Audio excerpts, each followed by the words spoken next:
Climate change. It's all over the news as a recent phenomena, but within the 4.6 billion year history of the Earth, changes in land cover, ice cover, and sea level have always actually occurred. But how do we know all of this? The Earth's history is actually stored in the rocks and sediments, which can tell us of previous landscapes and processes. As a PhD student, my role is to develop tools to help read these records. I work with a tool called luminescence, which can be used to find out how old rocks and sediments are. Basically, I date rocks for a living. But what is luminescence? A simple analogy is glow-in-the-dark stickers. You shine a light onto them, they absorb energy, which is then released as light in the dark.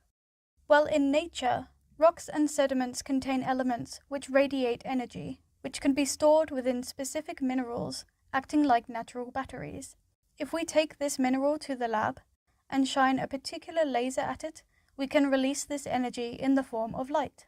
We use a special detector to count individual photons, and the light is proportional to the amount of stored energy. If we know the number of photons and the rate of energy production in nature, we can calculate how long the mineral has been deposited for. Recently, we have been able to use luminescence to see how long a rock surface has actually been exposed to sunlight for. The stored energy in the minerals is released by sunlight.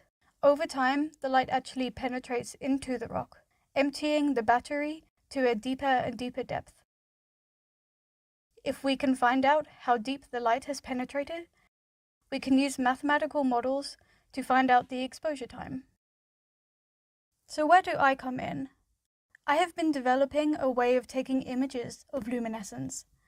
I use a special camera which can detect individual photons and take large-scale images of luminescence from rocks.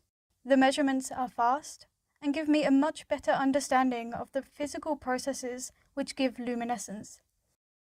I can correlate the luminescence to chemistry and mineralogy, and the higher resolution allows better dating of the rocks.